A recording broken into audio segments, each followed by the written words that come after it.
Today we're watching what getting killed by fentanyl feels like. Picture this. You're at a party. You don't really party. You're more of a 2 beers and I'm good person. But your friends dragged you out, and now you're on a couch watching everyone have a better time than you. Then your buddy sits down next to you, pulls out a pill, says it's Xanax, says it'll help you relax, stop overthinking, actually enjoy yourself for once. Nah, that ain't your friend, partner, cause my friends don't give me unsolicited advice with drugs, all right? You say no. Obviously. You don't do drugs. You've seen the DARE presentations. You know better. But then he hits you with it. Bro, everyone here's done it. You trying to be better than us? You scared? Come on, don't be a pussy. And now it's not about the pill anymore. It's about proving you're not the lame one. So you take it. Oh, hey there. Oh, weak mindset ass dude, boy. What? Yo, folded like that, like some laundry, like a lawn chair, like a tortilla. Fuck, you didn't even put, there was no even back and forth, boy. What? What's 50 times stronger than heroin and somehow easier to get than a prescription for antibiotics? If you guessed B, fentanyl, you're correct. If you guessed D, also correct, but we're focusing on fentanyl today. Here's the fun part. That pill you just took wasn't Xanax. It was pressed fentanyl. Or it was Xanax laced with fentanyl. And the lethal dose is about 2 milligrams. That's the weight of a few grains of salt. You literally cannot see it. Your friend didn't know it was laced.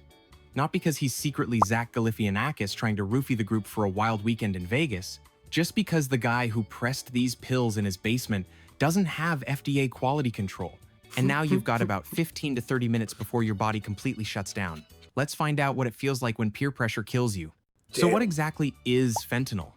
And why is something this deadly being pressed into fake Xanax bars by guys named Kyle? Fentanyl's a synthetic opioid, created in 1960 by a Belgian chemist who was probably trying to cure cancer or something noble. Instead, he invented the most efficient way to accidentally kill recreational drug users. Hospitals use it because it's incredibly good at blocking pain. It binds to opioid receptors in your brain and nervous system and basically tells your body, hey, stop feeling things. Forever. Hey bro, you need to stop feeling things. What? No, why would I?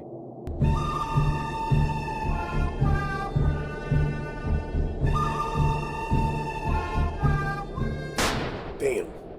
It's about 50 times stronger than heroin, 100 times stronger than morphine.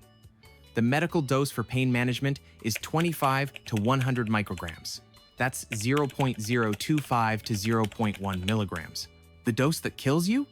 2 milligrams, which means there's basically no margin for error. It's like if Tylenol's safe dose was 1 pill and 2 pills made your liver explode. And here's why street fentanyl is Russian roulette. When someone's pressing thousands of pills in bulk, the fentanyl doesn't distribute evenly. One pill might have 0.5 milligrams. The next one might have 5 milligrams. Your friend took one last week and was fine? Cool, congrats to him. You just got the Mega Millions jackpot of bad luck. Oh man, now I'm all emotional. So what does fentanyl do to you? Simple. It floods your opioid receptors, the parts of your brain responsible for pain, pleasure, and breathing, and overwhelms them completely. In a hospital, they give you just enough to block pain while keeping you alive. At this party, you just took enough to block consciousness and respiration, and eventually, your pulse. Buckle up. This gets weird fast. Oh, God. This next part gets weird. All right, here's the timeline. Fentanyl moves fast. From the moment that pill hits your stomach to complete system shutdown, about 10 to 30 minutes, depending on dose and body weight. Yo, stick your finger down your throat. Ah, it's up, bro. What do you, it's that or death. Let's go minute by minute. First 5 minutes. You feel amazing. Yeah, I can take it. No, I can take it. You are amazing. Better than you felt in years. Maybe ever.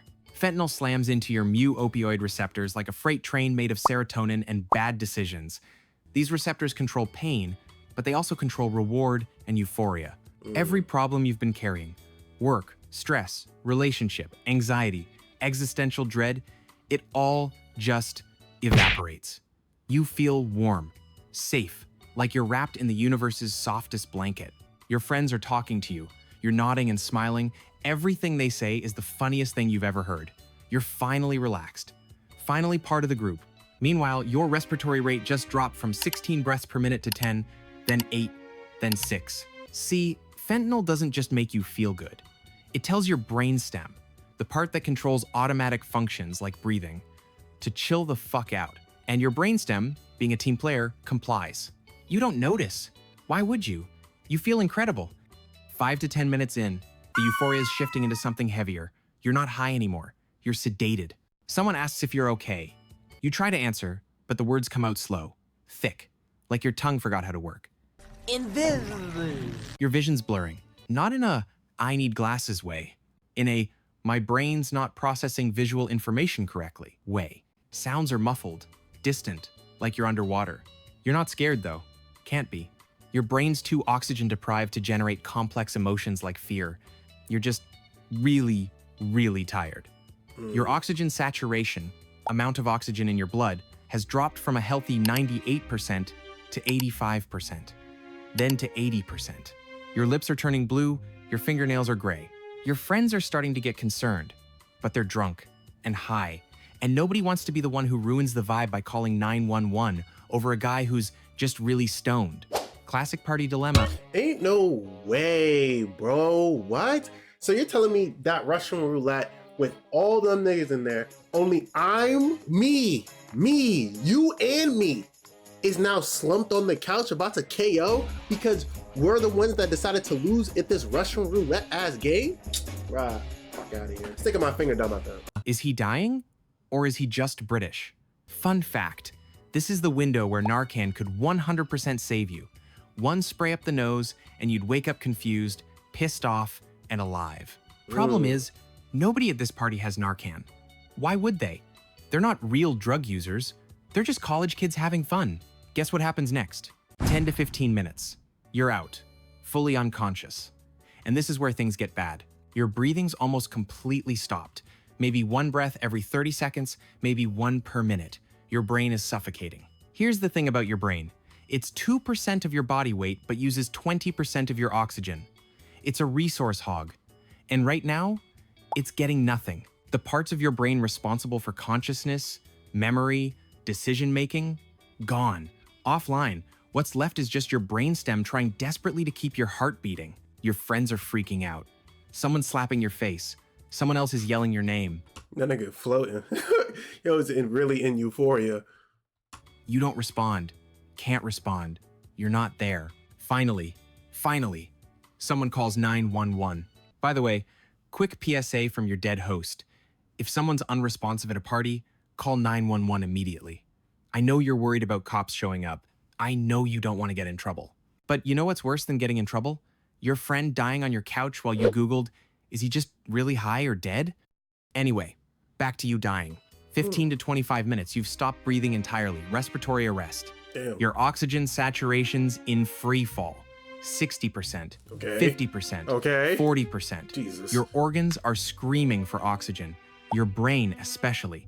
Your heart's trying to compensate. It's beating faster, harder, trying to pump whatever oxygen's left to your brain. But there's nothing to pump. It's like revving an engine with no gas. The system's breaking down. If you're lucky, and I mean really lucky, paramedics arrive now. They immediately hit you with Narcan. Start chest compressions. Bag you manually force air into your lungs.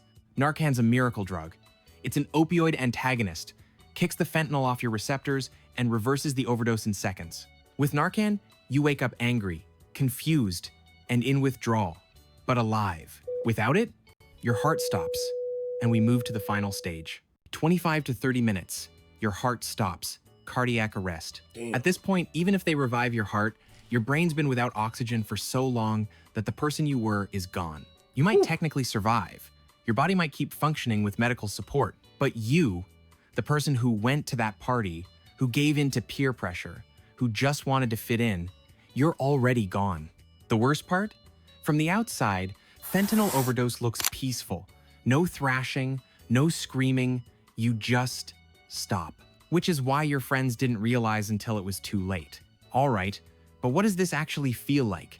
Because we've covered the biology. Let's talk about the experience. At first, incredible. The best you've ever felt. All the stress, anxiety, self-doubt, gone. You feel good. Not, had a nice day good. This is what happiness actually is good. Then you start sinking. Not physically, mentally. like you're being submerged in warm honey, and it feels safe, comfortable. You hear people talking, but you can't focus on the words. They sound far away. You want to respond, but forming thoughts is too hard. Your brain's moving in slow motion. And here's what makes fentanyl different from most other ways to die. There's no panic, no pain, no desperate gasping for air. You just feel tired, like you could sleep forever. Some survivors describe it as the most comfortable I've ever been. Damn. Others say it felt like floating, detached from their body. I told you, bro. Euphoric. Yo, that one meme where this nigga is jumped off the fucking light pole. Watching from somewhere else. And emotionally, nothing. No fear, no regret, no final thoughts about your family or what you're leaving behind. Just nothing. Most ways to die, your brain panics, floods you with adrenaline, fights. But fentanyl, it just turns everything off, gently, quietly, which is why it's so dangerous. It doesn't feel dangerous. It feels like relief. Quick reality check. Fentanyl killed over 75,000 people in the US last year. That's more than car accidents, more than gun violence. It's the leading cause of death for Americans aged 18 to 45. And most of them didn't know they were taking fentanyl. They thought they were taking Xanax, or Percocet, or Adderall they bought from a friend of a friend. Here's why it's everywhere.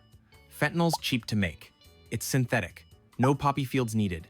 You can cook it in a lab. And because it's so potent, you need way less product to get the same effect. So dealers cut everything with it. Bigger profit margins, smaller shipments, higher potency.